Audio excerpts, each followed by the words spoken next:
En este video vamos a compartir un método que se utiliza en los grupos de calidad para analizar la causa raíz de los problemas. Este método tiene ciertos pasos, una lógica de trabajo. Primero, ¿para qué sirve? Sirve mucho para aquellos problemas de calidad que nosotros tenemos y que no entendemos muy bien a qué se pueden deber. Y además son crónicos, es decir, no pasan una sola vez, sino que los vemos de manera repetida. ¿Cómo se trabaja en este método? Arrancamos con los síntomas del problema. Eso es lo que se ve.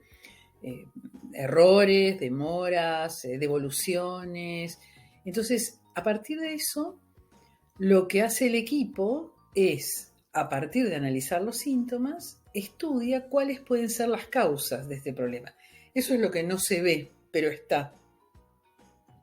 Las buscan, las confirman y buscan priorizarlas. Y después, una vez que están las causas confirmadas, ahí se busca la solución, que ese es el objetivo final de este trabajo. Como dijimos, es una metodología. Entonces, identificamos 4 pasos. Un primer paso, que es entenderlo bien al problema. Un segundo paso, que es buscar las causas. Un tercer paso, que es profundizar en esa búsqueda de las causas y buscar las causas raíz. Y un último paso, que es priorizar las causas. Vamos a desarrollar cada uno de estos pasos. El primer paso, que es entender el problema bien, es a través de los síntomas. Entonces, utilizamos una herramienta que se llama los 5 W y un H por la letra con la que empiezan las palabras en inglés, que es básicamente entender qué es lo que pasó. Una breve descripción del problema. Segundo, ¿cuándo pasó? ¿Desde cuándo estamos viendo este problema? ¿En qué momento sucede? ¿Momento del día? ¿Momento del proceso? El tercer elemento es dónde pasa, dónde estamos viendo este problema. ¿Es un sector, una máquina, una línea, una ruta? ¿En qué lugar del producto, del proceso, en qué parte se ve el problema? El cuarto aspecto es a quién le sucede, quién lo percibe este problema. Este problema, ¿qué pasa con las personas? ¿Está relacionado con las habilidades de las personas o no? ¿Quién sufre este problema? El quinto aspecto es por qué sucede este problema, qué sospechamos de entrada antes de buscar las causas, qué es lo que nosotros pensamos que puede estar pasando. Y el último aspecto es cómo sucede esto, cómo diferenciamos que este problema ocurre, si hemos identificado algún tipo de patrón, cuántas veces, si nosotros quisiéramos dimensionarlo al problema, ¿de qué estaríamos hablando? Entonces, 5W y un H es porque, si ustedes observan, los primeros 5 aspectos empiezan con W, la palabra en inglés, y el último empieza con H. Por eso pero es básicamente qué, cuándo, dónde, a quién, por qué y cómo nosotros estamos identificando el problema. En el segundo paso, empezamos a buscar las causas del problema. Ya entendimos los síntomas, entendimos el problema. Este segundo paso tiene a su vez dos subpasos. Un primer subpaso es pensar juntos en todo el equipo cuáles podrían ser las causas. La herramienta que se utiliza es una herramienta llamada lluvia de ideas o brainstorming o tormenta de ideas, que es básicamente una herramienta en donde el equipo puede buscar con libertad y sin ningún tipo de restricciones cuáles son, a juicio de cada uno de los integrantes del equipo, cuáles pueden ser las causas del problema. La idea de este tipo de herramienta es que acá se busca la creatividad, se busca la diversidad de opiniones y hay algunas reglas de funcionamiento, como por ejemplo no se puede criticar ni discutir las ideas de otros. Entonces de acá surgen una lista de las posibles causas. Una vez identificadas las causas posibles, el segundo subpaso en esta etapa es agruparlas para poder verlas a todas juntas. Acá se utiliza un diagrama que se lo conoce como diagrama de causa-efecto, diagrama de Ishikawa. También hay gente que le dice espina de pescado por la forma que tiene, en donde se pone a la derecha el problema y a la izquierda en ramas agrupadas las distintas causas. Entonces se las va agrupando de acuerdo con sus características. La forma de agrupar la decide cada equipo, por supuesto, pero hay formas típicas. Por ejemplo, en los ambientes de fábrica, las típicas ramas son los materiales, la mano de obra, las máquinas, el medio ambiente o el método de trabajo. Y en algunos ambientes más tipo administrativos aparecen las causas con las ramas son políticas, procedimientos, productos, personas o promociones. Igualmente, cada equipo, si quiere, puede elegir. Pero acá lo importante es que en un solo gráfico uno ve todas las causas del problema y agrupadas, lo cual también nos da una idea de, a juicio del equipo, por dónde pueden venir las causas del problema.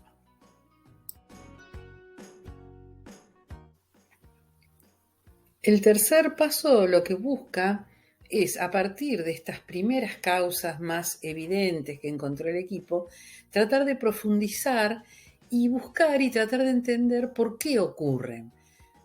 A veces nos preguntamos, bueno, ¿cuál es el problema? Y el problema es que la gente comete errores. Bueno, pero después hay que preguntarse por qué cometen errores. Entonces se van buscando cuáles son las posibles causas y hay algunas causas que les viene muy bien esta búsqueda de la causa raíz porque nos permite llegar al corazón del problema, en donde va a ser mucho más fácil resolver y entonces resolver de manera permanente. Dicen que en esta búsqueda de las causas raíces hay que tener mirada de niño, como hacen los niños que preguntan tanto por qué pasan las cosas y siguen preguntando. Entonces, esta técnica lo que dice es, si uno se pregunta 5 veces por qué pasó esto, es muy probable que se llegue a lo que es la causa raíz. Hay que aclarar que los 5 porqués, que es la herramienta que usamos, a veces llegamos a la causa raíz en 5 y a veces en 3 y a veces vamos a tener que preguntarnos 8 veces por qué ocurren las cosas para llegar a la causa raíz.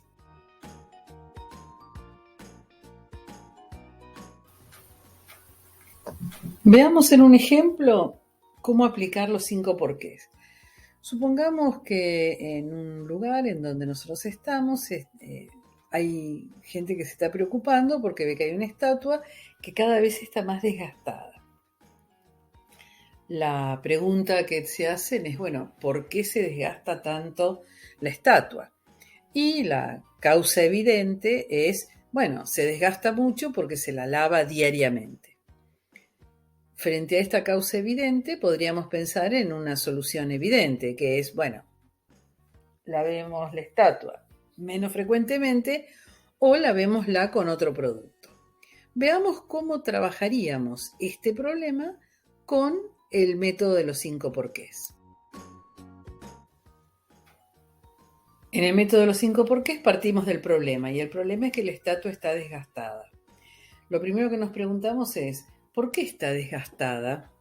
Investigamos, buscamos datos y encontramos que está desgastada porque se la lava frecuentemente. El próximo porqué es por qué se la lava frecuentemente.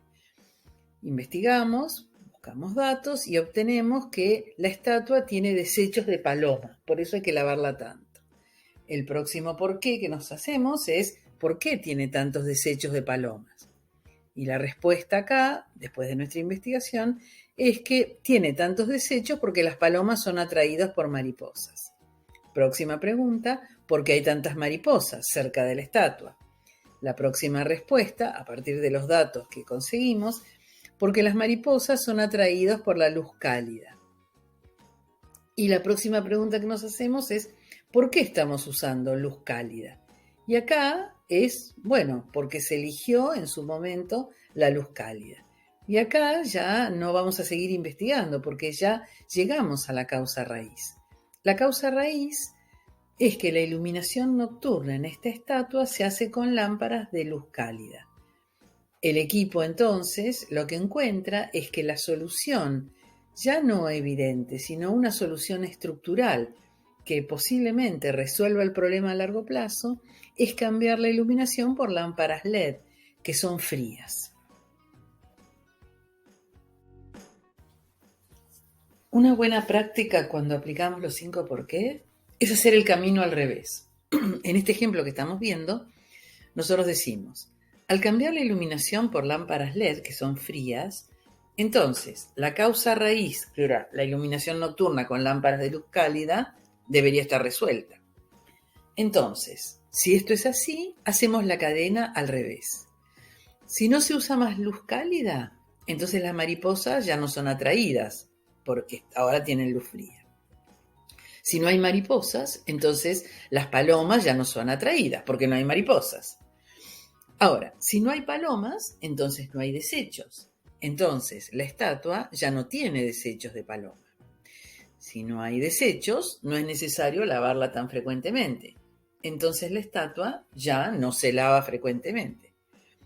Y finalmente, si no se lava tanto, entonces no se desgasta.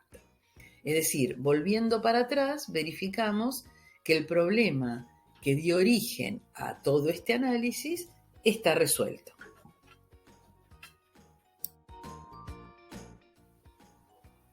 En el cuarto y último paso, lo que se va a buscar es priorizar las causas. Cuando se encuentran muchas causas posibles, antes de enfocarnos en la solución, lo que hacemos es elegimos aquellas causas que para el equipo parecen las más probables de generar una solución que sea definitiva. Esta priorización de causas se hace siguiendo criterios. Por ejemplo, un criterio se pide a todos los miembros del equipo que voten las pocas causas que les parecen las más importantes. 4, 5 causas. Entonces se le pide a todos los equipos. ¿Y cuáles eligen? Bueno, aquellas causas que fueron las más votadas. A veces los equipos estos criterios de votación los elaboran un poco más. Por ejemplo, en vez de decir, bueno, votemos las 4 o 5 causas que parecen las más importantes, decimos, bueno, vamos a tener distintos criterios para votar una causa. Por ejemplo, vamos a decir que vamos a votar como criterios el impacto que cada integrante del equipo cree que puede tener la resolución de esta causa en el problema, otro que sea la autonomía, es decir, el nivel de independencia que tiene el equipo para resolverla la causa o si depende de otras personas para implementar o para decidir. Un tercer criterio puede ser, por ejemplo, el costo, es decir, qué nivel de inversión requiere la solución de la causa.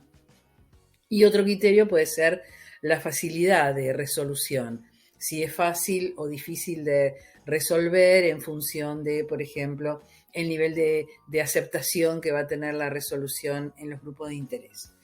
Entonces, lo que se hace acá es, se definen criterios y después se define una escala. En este ejemplo que estamos viendo acá, vemos que en todos los casos, por ejemplo, se va a poner un nivel bajo, un puntaje bajo, cuando la solución de esa causa no la convierte en una prioritaria. Por ejemplo, en el impacto, que no va a tener alto impacto en el problema. En la autonomía, que dependemos de otros para resolverla. En costos, que requiere una inversión su resolución. Y en facilidad, que es difícil de resolver. Y va a tener un puntaje alto, por ejemplo acá en una escala de 1 a 5, 5, cuando la solución va a tener un alto impacto en el problema. El equipo tiene autonomía para resolver la causa. La resolución no requiere de inversiones y además es fácil de resolver. Entonces, a cada causa, en la votación se le pide a cada integrante del equipo que le ponga un puntaje. Y, por supuesto, van a terminar siendo elegidas aquellas causas que tengan puntajes más altos. Es una variante de la versión que vimos en la diapositiva anterior.